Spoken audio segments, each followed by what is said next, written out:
Hello yes welcome to Shanmukha రుచులండి. మనం ఈరోజు చేసుకోబోతున్న రెసిపీ వచ్చేసి కొత్తిమీర ఫ్రైడ్ రైస్ అండి.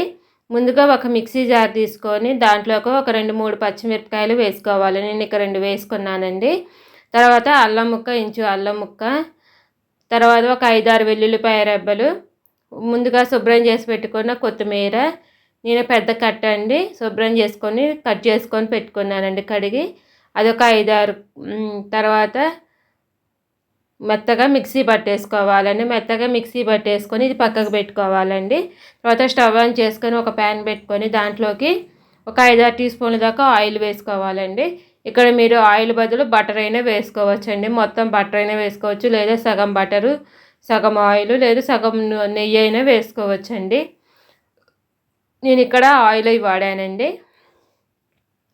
ఒక 5-6 టీ స్పూన్ల దాకా ఆయిల్ వేసుకొని ఆయిల్ హీట్ ఎక్కాక ఒక 1/2 టీ స్పూన్ దాకా జీలకర్ర, చిన్న స్పూన్ తోటి 1 టీ స్పూన్ దాకా షాజీరా వేసుకోవాలండి. షాజీరా వేగాక ఉల్లిపాయ ముక్కలు వేసుకోవాలండి. ఒక పెద్ద ఉల్లిపాయ సన్నగా కట్ చేసుకున్న ఉల్లిపాయ వేసుకొని వేయించుకోవాలండి.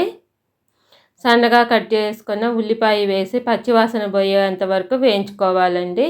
ఇది పచ్చివాసన పోయేంత వరకు వేగాక ఒక 2 లేక 3 పచ్చిమిరపకాయలు సన్నగా తరిగినవి వేసుకోవాలండి. తర్వాత నేను అక్కడ పచ్చిమిరపకాయలు వేసాను కాబట్టి ఎండుకారం ఏం వేయలేదండి. తర్వాత బఠానీ అండి, ఫ్రెష్ బఠానీ నేను ఒక 1/2 కప్ దాకా ఫ్రెష్ బఠానీ వేసానండి.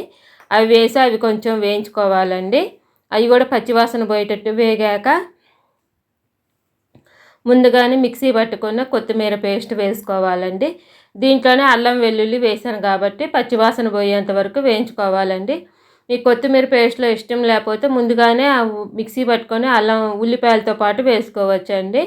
ఇదంతా బాగా పచ్చివాసన పోయేంత వరకు వేయించుకోవాలండి. వేగాక మూత పెట్టుకొని ఒక 5-6 నిమిషాలు వేయించుకోవాలండి. ఒక 5-6 నిమిషాలు మూత పెట్టుకొని మగ్గించుకున్నాక మూత తీసుకొని ఒకసారి అంతా బాగా కలుపుకోవాలండి. ఒకసారి అంతా బాగా కలిపేసుకున్నాక దాంట్లోకి ఒక 1/4 టీ స్పూన్ పసుపు, తగినంత ఉప్పు వేసుకోవాలండి.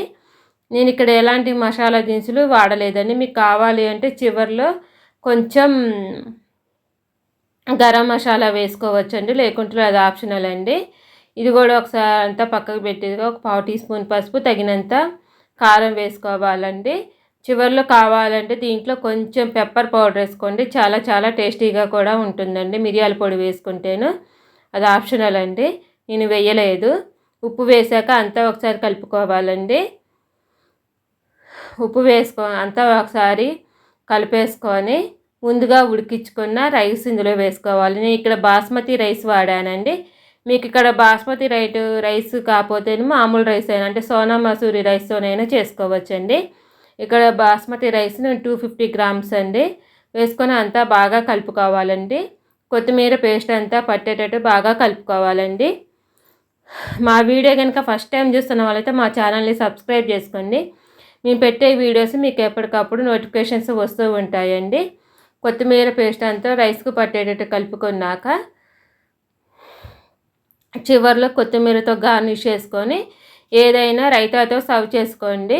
మా వీడియో కనుక మీకు నచ్చినట్టయితే లైక్ చేయండి, షేర్ చేయండి, సబ్స్క్రైబ్ చేసుకోండి. Thank you for watching. Please subscribe and like చేయండి. Thank you for watching.